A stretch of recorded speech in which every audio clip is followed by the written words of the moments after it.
안녕하세요. 결혼한 지 꽤 된 40대 초반의 여자입니다. 우리나라에서는 남편의 직업이 무엇인지, 그리고 월급이 어느 정도인지에 따라서 와이프의 대우나 급이 달라진다고 하더라고요. 하지만 저는 개인적으로 다른 사람들처럼 남편의 직업이나 월급이 중요하거나 민감하지 않고 상대방이 돈을 벌지 못한다면 그냥 내가 더 열심히 해서 벌면 된다고 생각하는 편이라서 크게 신경을 쓰지 않았습니다. 다만 연애할 때부터 남편 꿈이 변호사였는데 사정이 좋지 않아 도전을 못하고 있다는 얘기를 종종 들어왔어요. 결혼 전에도 본인이 벌어둔 돈으로 한번 도전을 해볼까 기웃기웃거리다 포기를 하였는데 결혼을 하고 다니던 직장 사정이 어려워지면서 회사 문을 닫게 되었어요. 그래서 남편도 다른 직장을 구해야 했는데 그때 남편이 술을 마시고 와서 조심스럽게 제게 로스쿨 이야기를 하더라고요. 본인이 모아둔 적금 통장까지 주며 한 번 더 도전해보면 안 되냐고 하는데 늘 강하다고만 생각했던 남편이 울면서 얘기하는 모습에 한 번 시도를 해보는 것도 나쁘지 않다는 생각이 들었어요. 로스쿨을 가기까지 그리고 변호사 시험에 합격하기까지 물론 엄청난 시간과 돈이 들어가지만 일단 합격을 해서 변호사가 되면 전문직이니까 평생 직장이 생긴다는 장점이 있었죠. 거기에 저도 돈을 벌고 있으니 경제적 여유가 좀 더 있는 제가 할 수 있는 만큼 옆에서 뒷바라지를 해주고 싶었어요. 물론 아예 가능성이 없는 사람이라고 한다면 저도 남편에게 괜히 아깝게 돈이며 시간 쓰지 말고 다른 길을 찾아보라고 이야기했을 텐데 평소에도 늘 책을 끼고 살고 자기 개발에 열심히인 남편을 보니 도와주고 싶었죠. 게다가 회사 잘리고 독학으로 3달 정도 공부를 하여 모의고사를 봤는데 성적도 나쁘지 않았어요. 시어머니의 말씀이 옛날부터 경제적인 여유가 없어 다른 애들처럼 학원을 따로 보내주지 않았지만 남편은 혼자 공부를 했는데도 학원에 다닌 친구들만큼 성적이 잘 나왔다고 했었거든요. 그래서 죽어라 열심히만 하면 로스쿨에 갈 수 있을 거라 말씀하셨어요. 하지만 저희 부모님은 완전 반대였고 결혼한 지 얼마 안 됐는데 로스쿨 뒷바라지 하는 건 아닌 것 같다며 1, 2년 안에 해결되는 문제도 아니고 바로 붙을 수 있을지도 모르는 상황인데 애는 언제 낳고 저금은 언제 할 거냐고 하셨거든요. 물론 부모님 입장도 이해가 가는 게 하나뿐인 딸이 혼자 모든 걸 짊어져야 하니 걱정이 돼서 이런 식으로 말씀을 하신 걸 저도 알았죠. 하지만 아무리 도박이라고 이야기를 해도 결과가 어떻게 될지 아무도 모르는 일이니까 한 번 정도는 기회를 주고 싶어 남편과 함께 반대하시는 부모님을 직접 설득해 남편의 뒷바라지를 하게 되었어요. 다행히 남편도 힘든 공부를 하면서도 행복해하는 모습이 있어서 뒷바라지 하는 게 단 한순간도 힘들지 않았습니다.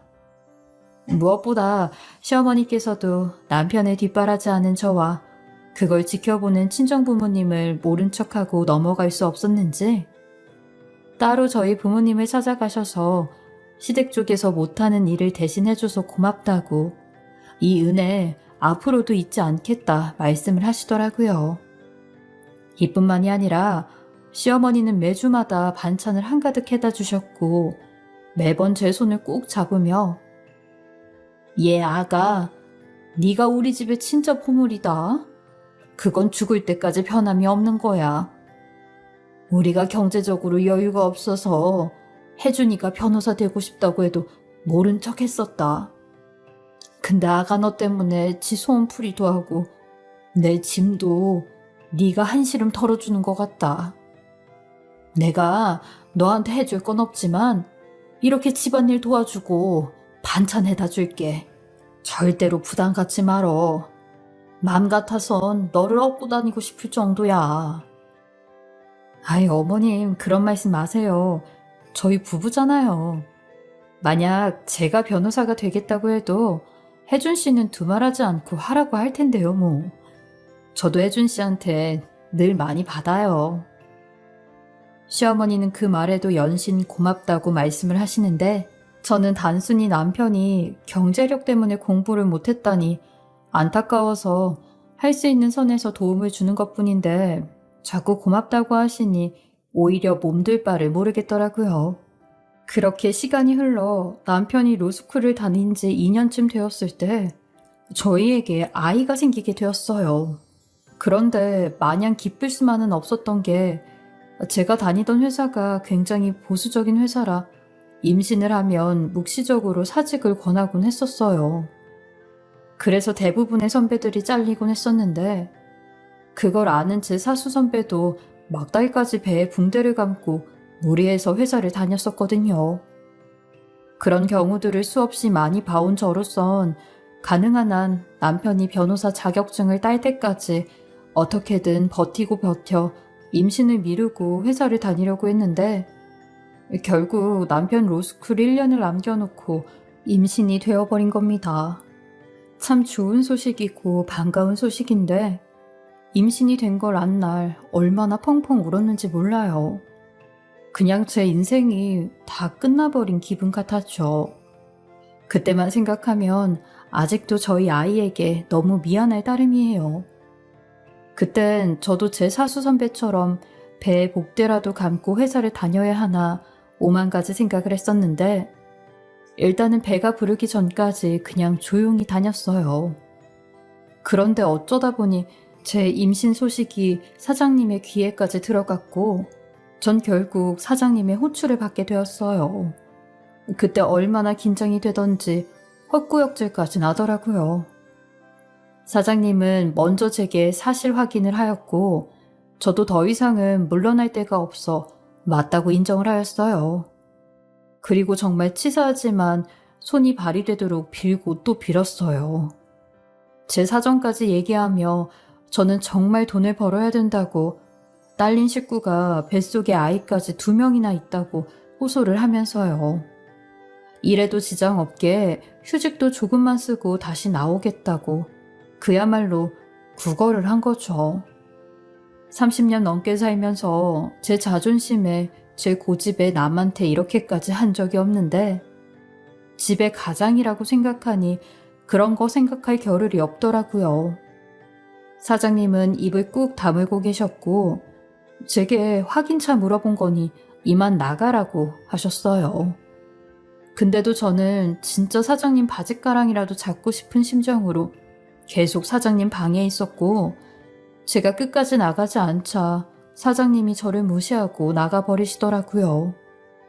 하지만 전 정말 간절했기에 주말마다 사장님 집에 찾아가 집 앞에 떨어진 낙엽이라도 쓸었고 사모님이 좋아하는 음식이랑 취향을 알아내 사모님 입맛에 맞는 선물까지 거의 일주일에 한 번씩 조공을 하기 시작했어요.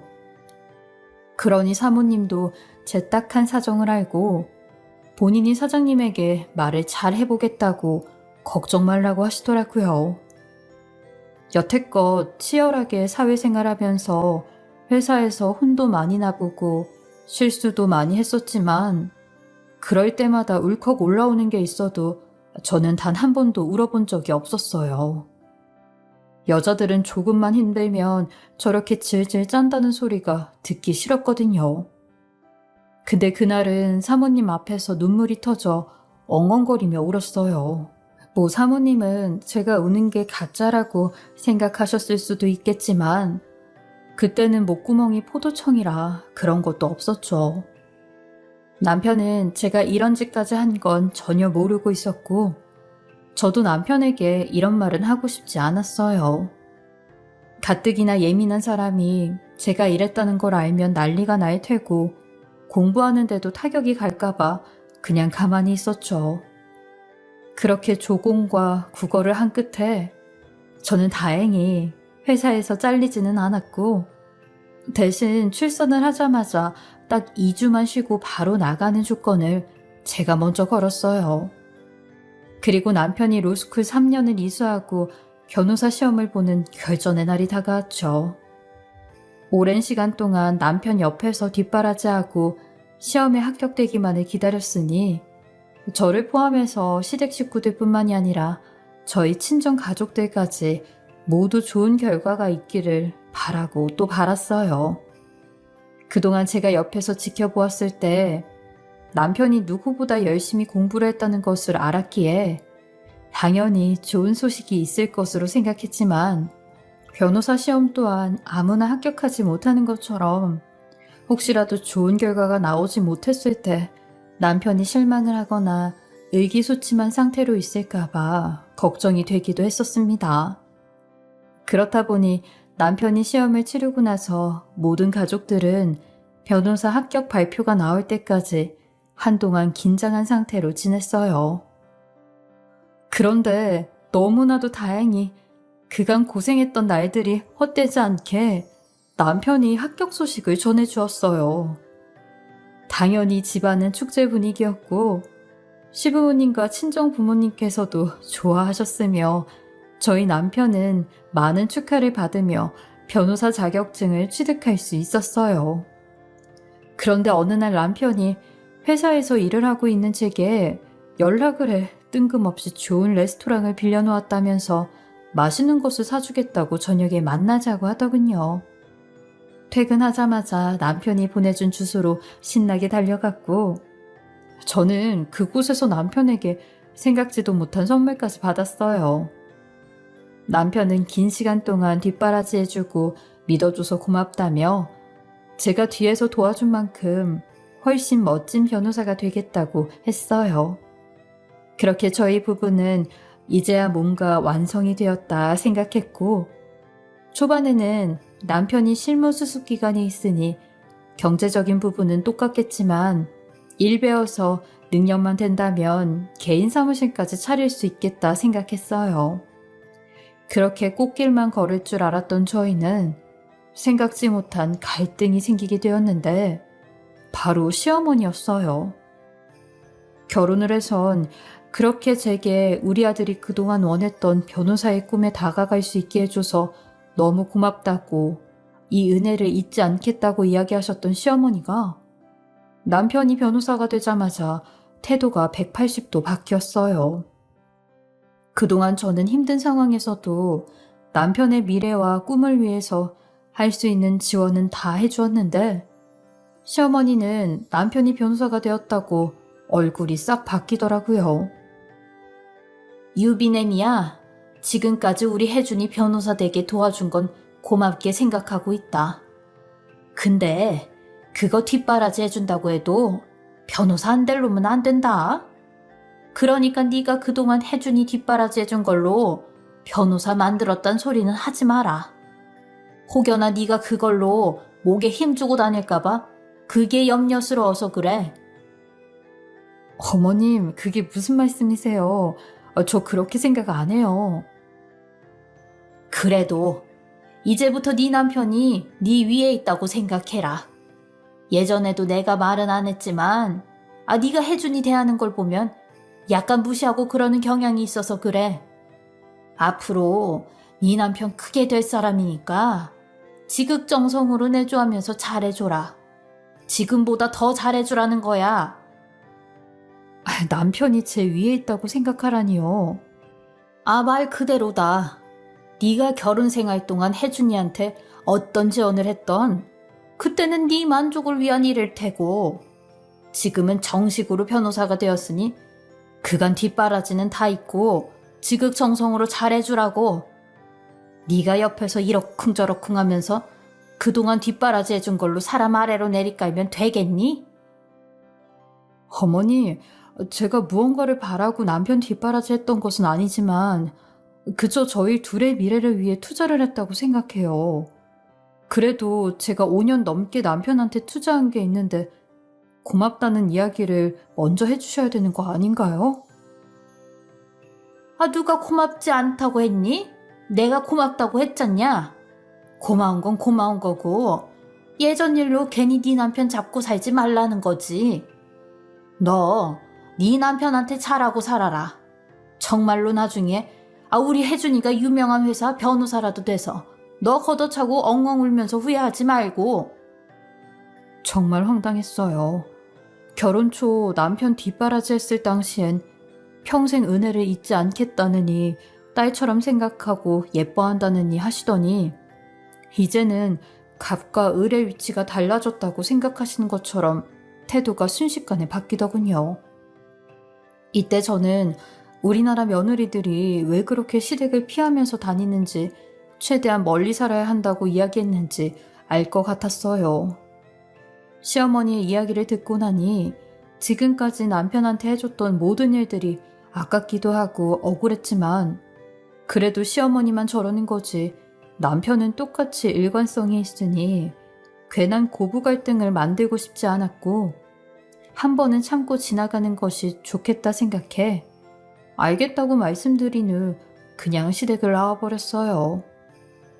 당연히 예상치 못한 이야기를 듣게 되니 앞으로의 결혼 생활에 대한 불안한 마음이 있었지만, 지금까지 저희 시어머니 말씀은 저렇게 하셔도 나쁜 마음을 먹고 며느리를 일부러 괴롭히는 사람은 아닐 것이라고 생각했습니다.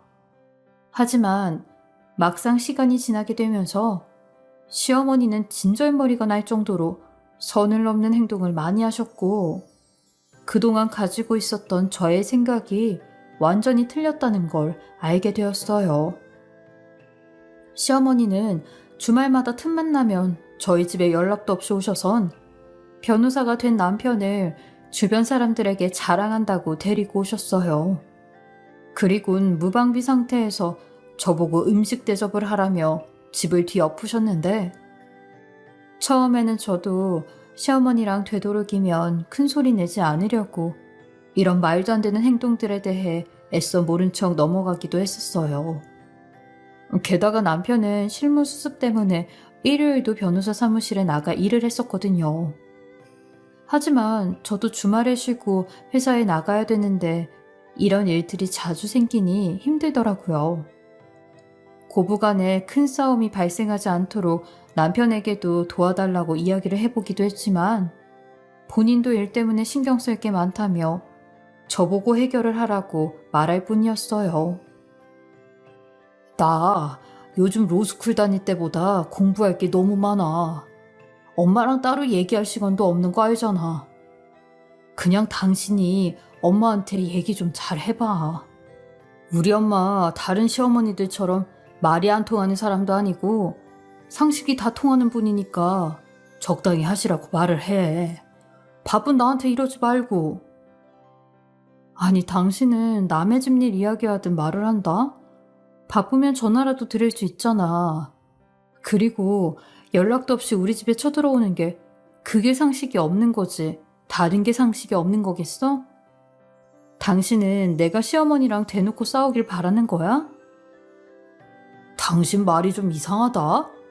나 로스쿨 다닐 때부터 엄마가 이 먼 곳까지 끙끙거리면서 반찬해서 가지고 오셨는데, 그때는 아예 대놓고 집 비밀번호까지 알려주고 그랬잖아. 근데 이렇게 사람이 바뀌는 거야? 당신이야말로 변했어. 어찌됐건 개인적인 공간인데 최소한 집에 오실 때는 미리 연락을 하셔야지. 본인밖에 모르는 사람한테 하소연하고 도와달라고 하는 내가 바보지. 제가 아무리 이야기를 해봤자 남편은 바쁘다는 이유로 큰 도움이 되지 않았고, 결국 저는 직접 해결을 해야 할 것 같아 시어머니께 전화를 하며 이 일에 대해 이야기를 꺼냈어요. 어머님, 전에도 전화로 말씀을 드렸는데 사전에 연락도 없이 불쑥 찾아오시는 거 저는 너무 불편해요. 그리고 아무리 아들 집이라고 해도 그렇지 밤늦게까지 손님들 술상 차리는 것도 말이 안 되는 일이고요. 어머님께서 변호사 된 아들 자랑하시느라 바쁘신 건 알겠지만 남편도 주말까지 회사 나가서 늦게까지 실무하고 집에 들어오는데 손님들이 남편 얼굴 볼 시간도 없잖아요. 뭐라고? 얘, 네가 우리를 위해 맞춰준 게 뭐가 그렇게 많다고 이런 얘기를 꺼내고 있냐? 며느리가 되어선 시애미 친구들한테 음식이랑 술 좀 내오는 게 그렇게 힘들어? 너 막말로 이제 네 남편 사무실 차리고 돈도 많이 벌면 너만 좋은 거지. 너만 편한 거 아니야? 그리고 내가 변호사 아들 줬으면 너도 시애미한테 잘해야 될 거 아니야. 너 이제 우리 아들이 변호사 됐으니 입 싹 닦는 거야 뭐야? 그동안 착한 척한 거였구나. 이제 본색이 드러나네. 어머님, 그런 게 아니라요. 그런 것만 피해달라고 부탁을 드리는 거잖아요. 그리고 어머님께서 제가 변했다고 해서 말씀드리는 건데 사실 어머님도 변하신 건 맞잖아요. 뭐? 이런 식으로 나온다 이거지? 네가 이럴수록 나도 가만히 있지 않을 테니 그리하라. 우리 아들이 변호사가 되니 지가 더 의기양양하고 있네.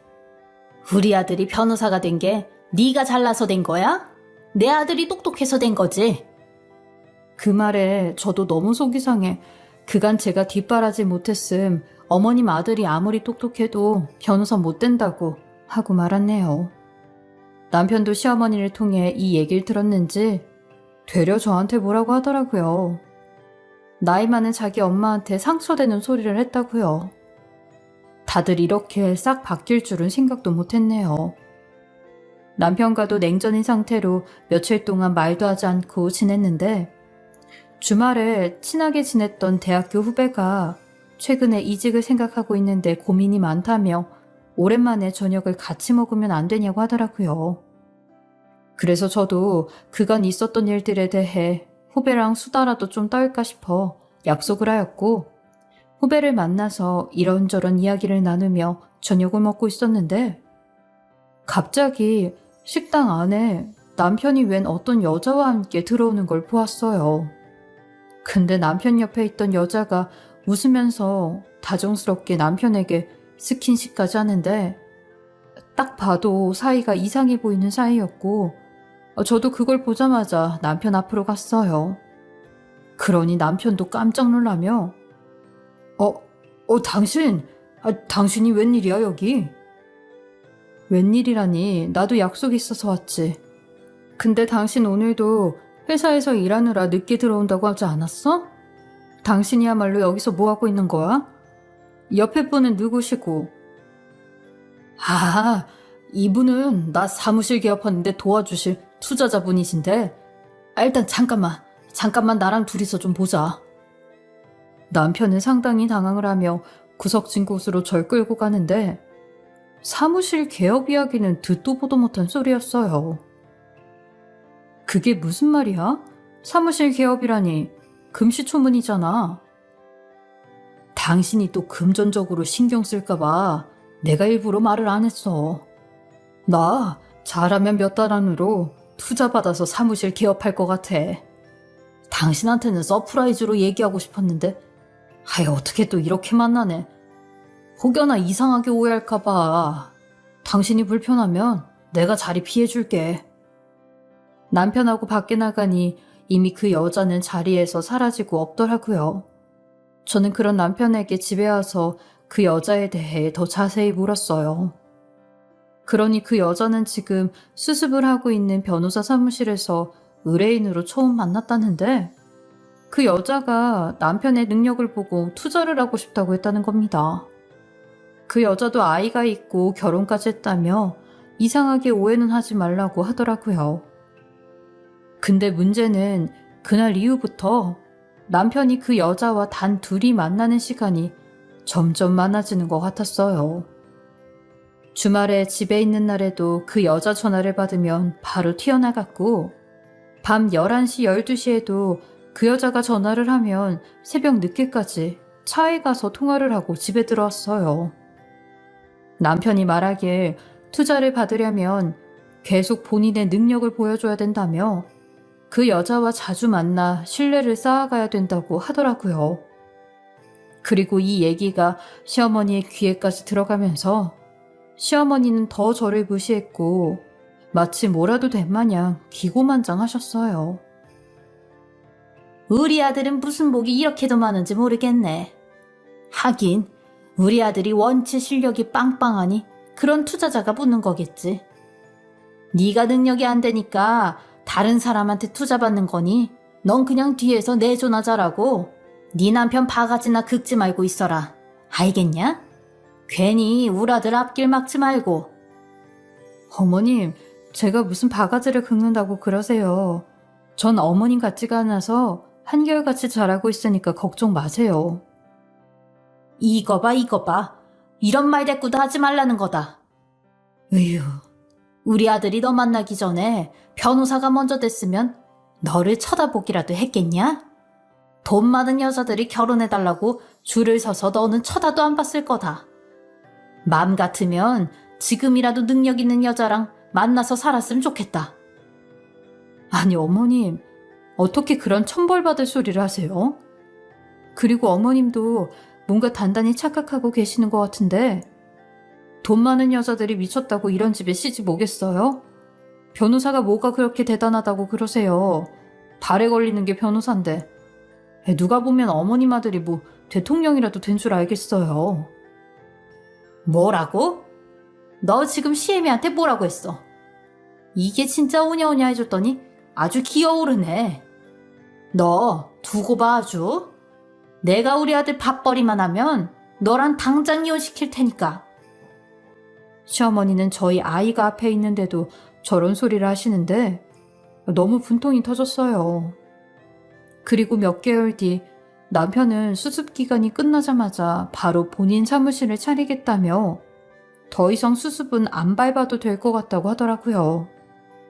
저는 그런 남편에게 그래도 몇 년 동안은 로펌에서 일을 좀 더 배워야 하는 거 아니냐고 했어요. 실무가 중요한데 아무것도 모르는 상태에서 불안하게 사무실을 차리면 망할 수도 있지 않냐고 하니 남편은 성질을 내며 아무것도 모르는 주제에 뭘 아냐는 식으로 말을 하냐고 그냥 가만히 있으라고 하더라고요. 그리고 그 여자에게 투자를 받게 되었으니 저한테는 도움받을 게 없다며 더 가만히 있으라고 정말 개무시를 하더군요. 이때부터 불안한 기운이 좀 몰려왔는데 매번 저를 보고 이혼을 시키겠다고 하는 시어머니도 그렇고 그 여자 하나 바라보고 있는 남편놈도 그렇고 이러다가 정말 눈 뜨고 코 베이는 식으로 이혼이라도 당하면 어떡하지 싶은 불안감이 몰려왔어요. 그동안 남편 로스쿨 학비 대주고 용돈 주면서 사느라 모아둔 재산도 없는데 아이는 혼자 키워야 되고 아찔하더라고요. 그런데 이런 불안감이 현실로 다가오게 되었어요.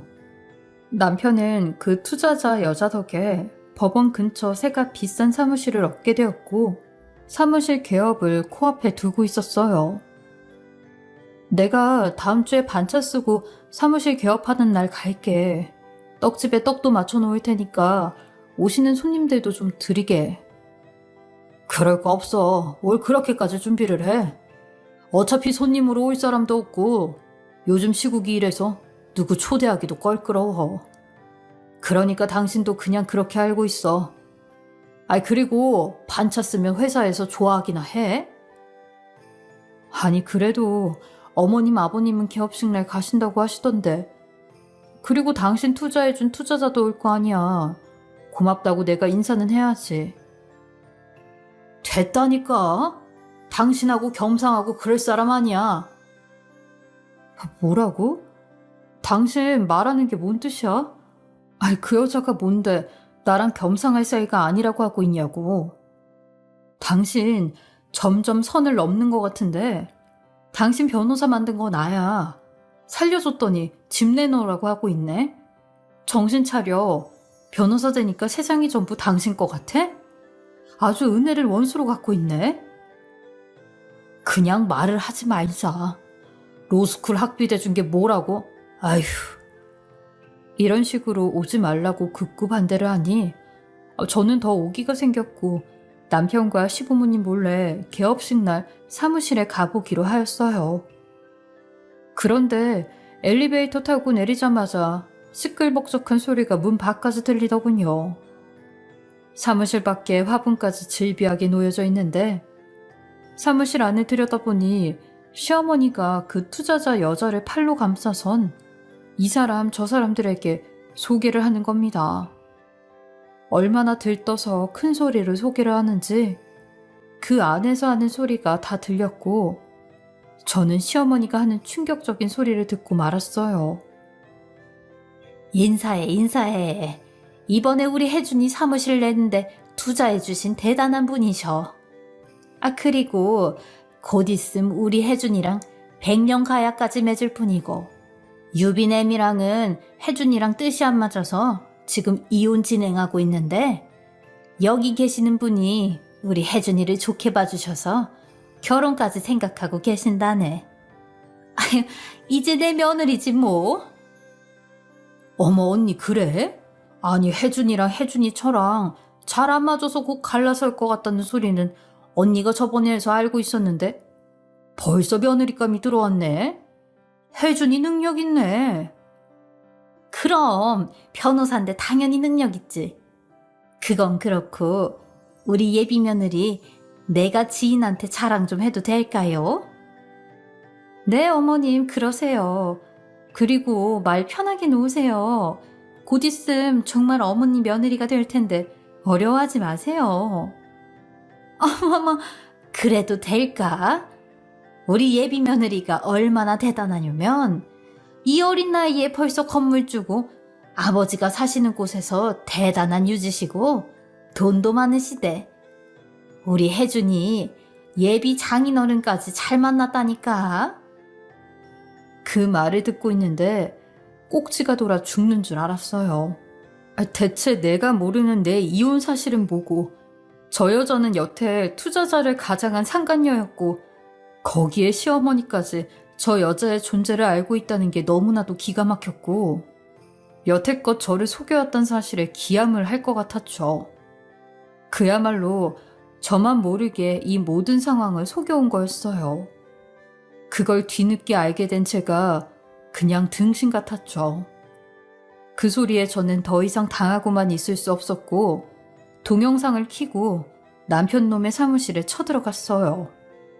사무실에 들어가자마자 소리를 지르며 지금 이게 무슨 소리냐고 나 모르게 바람을 피고 있었던 거냐며 니들 가만히 안 둘 거라고 돌진을 했어요. 그러니 남편이 절 보자마자 제지를 했고 시어머니는 제 팔을 잡아당기며 나가라고 난리를 치는 겁니다. 어떻게 당신이 이럴 수 있어?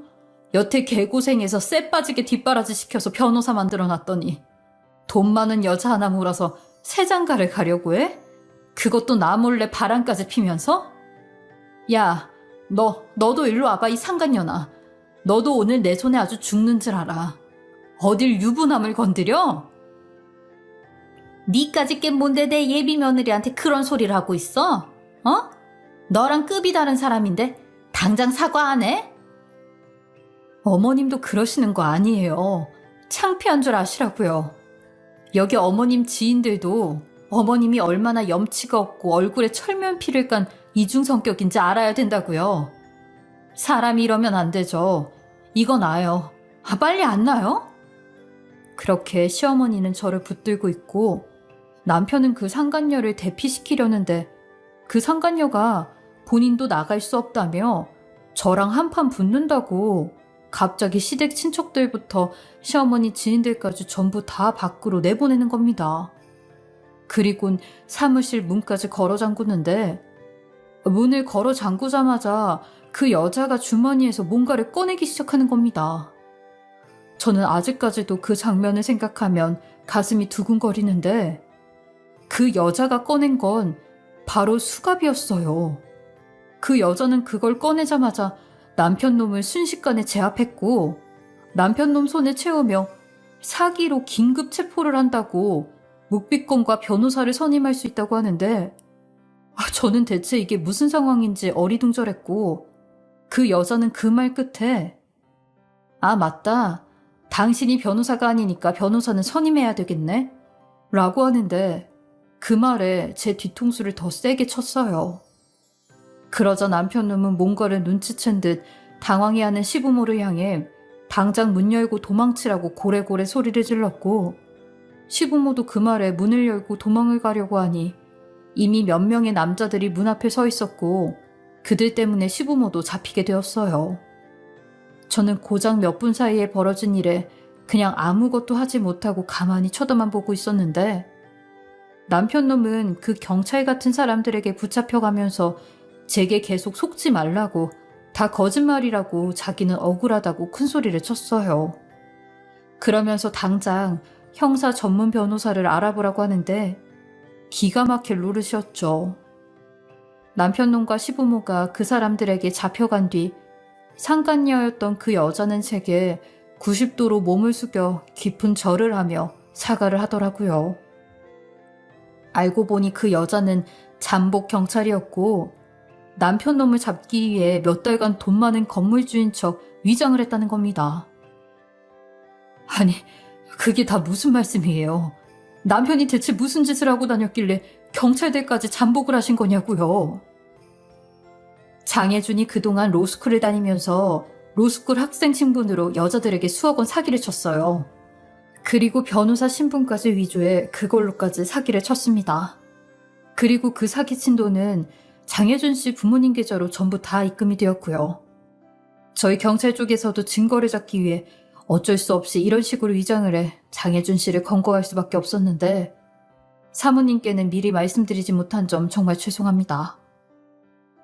쭉 들어보니 저도 남편 놈과 관련이 돼 있을 수도 있어 공무상의 내용으로 미리 말을 하지 못했고 남편과는 그 어떠한 부정의 짓도 하지 않았다며 걱정 말라고 하더라고요. 저 또한 피해자이니까 조사를 받으러 서로 나오라고 하였는데 저는 그 말을 듣자마자 다리에 힘이 풀려 한동안 일어나지 못했고 사람들이 다 나가고도 한참을 멍하니 그곳에 앉아 있었어요.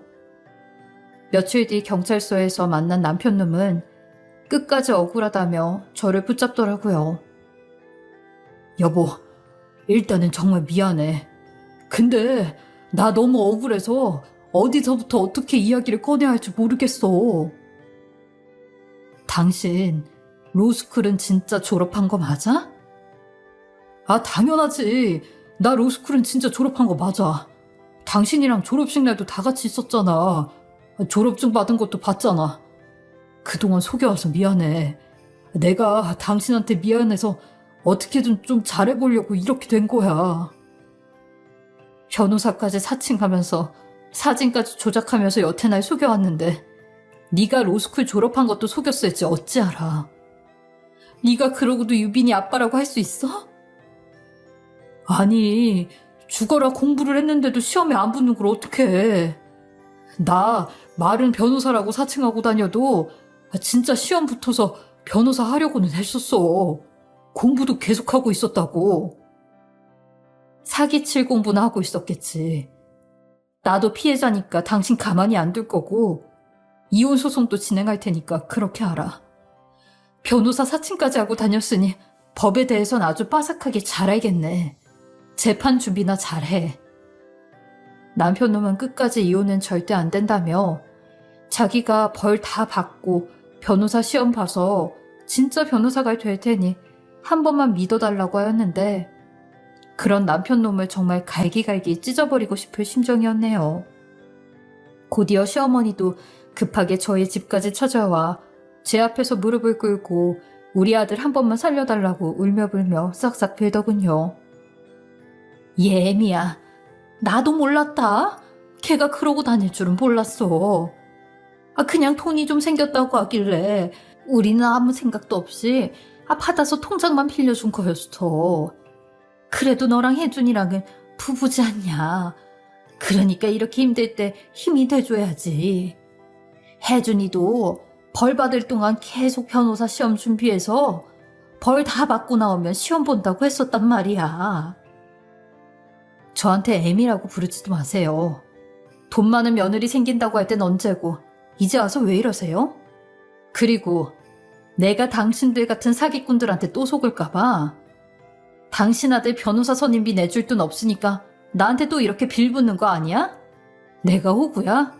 한 번 속지 두 번 속냐고. 당신 아들이 사기친 돈으로 변호사 사서 재판받으면 되겠네. 나한테 왜 이래요?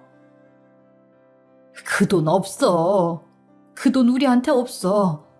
징작이 혜준이 놈이 더 풀린다고 어디다 갖다가 썼다가 다 날려댄다. 우리 진짜 유비냄이 너밖에 없다. 우리 좀 한 번만 살려다오. 뻔뻔하게 살려달라는 소리 하고 싶으세요? 그리고 범죄자가 변호사 되면 참 잘 살겠네요. 평생을 남의 돈 등쳐먹으면서 살겠죠. 부모가 돼서 말릴 생각은 안 하고 당신의 가족들 참 웃기지도 않네요. 아니, 너 아무리 그렇다고 그래도 어떻게 그런 식으로 말을 할 수가 있냐? 너도 솔직히 우리 아들이 변호사 됐을 때 인생 필 생각에 좋았잖아. 반성 없는 시어머니의 태도에 저는 집에 들어가 소금이랑 물을 부어버리며 두 번 다시 내 앞에 아을쩡거리면 당신들도 똑같이 신고해서 벌받게 만든다고 하였어요. 그런데도 시모는 몇 번이나 뻔뻔스럽게 저를 찾아왔고 경찰도 한 4-5번 정도 부르니 찾아오지 않더라고요. 그리고 저는 수감돼 조사를 받고 있는 남편놈에게 이혼소장을 보냈고 남편놈은 끝까지 버티다 버텨 가사조사과에서도 조사를 받게 되었으며 지 혼자 변호를 하다 패소를 하게 되었어요. 로스쿨에서 배운 얄팍한 지식으로 아주 똑똑한 척은 더럽게 하더라고요. 그리고 형사재판까지 진행이 돼 남편놈은 처벌을 받게 되었는데 징역형을 선고받았어요.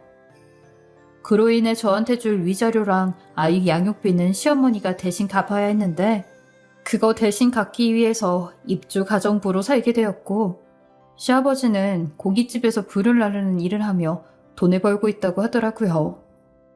자식을 잘못 키웠으니 그에 대한 벌을 이렇게 받는 것 같았어요. 하늘은 공평해서 상대에게 상처 주는 행동을 하면 그대로 돌려받는다는데 그 말이 딱 맞는 것 같더라고요.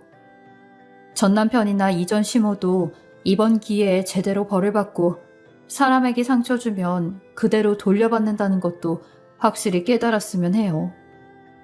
못 깨닫지 못한다 해도 여러 사람들한테 피눈물 흘리게 하는 짓은 하지 말았으면 하네요. 저는 여태 제가 살아왔던 대로 열심히 일하며 하루하루 잘 살아갈 거고 제 인생에서 이 인간들의 흔적을 하나씩 지우며 살아가려고 해요. 제 이야기를 하게 된 것도 여러분들에게 위로를 받고 싶어 이렇게 이야기를 해보았는데요. 혼도 내주시고 진심 어린 조언도 해주셨음 좋겠습니다. 모두들 다가오는 봄 따뜻한 날들 되시기 바라며 늘 건강하시고 행복하시길 바랍니다. 감사합니다.